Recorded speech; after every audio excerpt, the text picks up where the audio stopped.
Nightmare on Elm Street 2. Freddy's Revenge. Freddy's Revenge, sorry. This one's pretty weird, and I'll say it from the start. Fans consider this one of the worst films in the series. Even actor Robert Englund considers it one of the low points in his career. So what makes it so bad? Jesse is the new kid on the block, and just moved into Freddy's old house on Elm Street. Like in the first film, he starts having realistic nightmares about the clawed man in the sweater, Freddy Krueger. Except in this one, he's by himself. That's right, he's the only one apparently who dreams about Freddy, so right off the bat, this one seems to be more like a traditional horror film. I guess he moved into the wrong house. You tell me you moved into that big white house with the bars in the window? Yeah, what about it? Shit, you can tell your old man he's a real chump. The biggest gripe about Part 2 is that it ignores the rules of Wes Craven's original. Freddy needs Jesse's body to continue his killing spree. Why doesn't he just invade everyone's dreams, like he did before, and like he does for the rest of the series? Understandably, they didn't know there would be a slew of sequels originally, but what was wrong with what worked before? I guess they were trying something a little different, but did it work? It's an interesting concept, especially when we see Freddy emerge from Jesse's body to kill people. The thing is, when Freddy does this, he's no longer in the dream world, so again, it defies the rules of the first film. Remember in the first film, when Nancy discovered she could pull Freddy out of her dream? This seems like an extension of that concept, and it wouldn't be too bad until you see Freddy out in public during the last act of the film, going around on a slashing spree in which everyone can see him.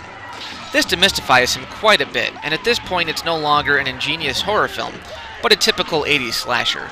It robs from the credibility and the inventiveness of the original. But as a horror film, is it entertaining? Oh, absolutely! It definitely has more scope to it than the original, utilizing bigger locations and heavier special effects. They weren't completely necessary, but they at least try to take it in a different direction. Sure, it ignores the first film, but it isn't exactly a copycat either. If you look at the Friday the 13th franchise, the sequels took a while to really do anything different. I can't really say the same thing with the Freddy franchise, as each installment does stand on its own, and generally adds something to the story. Whether fans agree with the changes is a matter of opinion, and no, this one didn't sit well with them.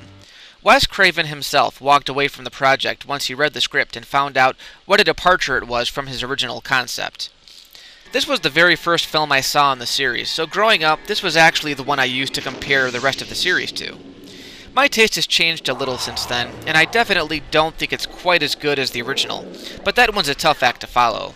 Parts of this film are like reading an R.L. Stine Fear Street novel, and a lot of it doesn't really make sense. On the same token, if you don't look at it from a sequel standpoint, it has an interesting Beauty and the Beast theme that most people overlook. And then you have the gay undertones. Yes, this is what is most fans commonly refer to as the gay nightmare film. As a kid, obviously I didn't pay attention to this, but it's pretty hard to ignore. You have a main character who dreams about going to a gay bar, and near the end of the film, when he's about to get down with the female, he suddenly runs away to go sleep at his buddy's house. Something is trying to get inside my body. Yeah, and she's female and she's waiting for you in the cabana. And you want to sleep with me. There's also an underlying theme about Freddy's coming out from a man's body. Director Jack Shoulder always denies that this was intentional, but one could argue that Nightmare 2 is all about a man struggling with inner homosexuality, and allowing his suppressed feelings to surface. Freddy obviously resembles this inner homosexuality, and this message disturbs me because Freddy is the embodiment of evil. So, what is this movie really saying? Gay people are evil. Evil right down to their cold black hearts, which pump not blood like yours and mine, but rather a thick, vomitous oil that oozes through their rotten veins and clots in their pea-sized brains, which becomes the cause of their Nazi-esque patterns of violent behavior. Filmmakers also love to point out that in the bar scene, producer Robert Shea volunteered to be an extra, and actually is seen in the film wearing full-out leather. If that isn't gay, I don't know what is. It certainly was not a glorified fashion statement. I hate to say it, but this is a good movie. It's an example of how a decent movie can still make a horrible sequel. Typically, you don't ignore the rules of a good movie when those rules work. You expand on what made the first film good, and then work on making it different. They saved that for the third film. As far as Freddy is concerned, I'm shocked that they would have attempted to use anyone but Robert Englund, and they almost did that. If it had been anyone else in the makeup, then yes, this movie would have bit the dust. They still keep Freddy in the shadows, and he can still distort his body, so the dream element is still there. They just didn't maintain it. His voice has changed quite a bit. In the first film, he was more soft-spoken, and he sounded like an actual serial killer might. Come to Freddy. This one, he pretty much growls all his lines. Kill for me! Help yourself, fucker! You are all my children now. It's quite a different performance, but his movements are as chilling as ever. Overall, it's a good movie, but it is quite a departure from the ingenious original. I can see how some wouldn't gravitate toward it, but if this is the only nightmare film you've ever seen, as a slasher movie, it's a lot better than your average hack-and-slash dead teenager movie.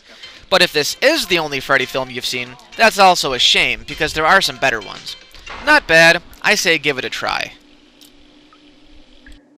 So you going to Lisa's house tomorrow night? Nope. I'm grounded. How come? I think my grandmother down a flight of stairs. Jesse, I think you should eat something. I'm not hungry. I wish you would talk to me. You know, we can figure it out. We can figure it out together. There is nothing to figure out. I don't know why you're wasting your time with this guy's a basket case. Shut up, Grady. Want to shut up? Fine, I'll shut up. No problem. See you around, buddy.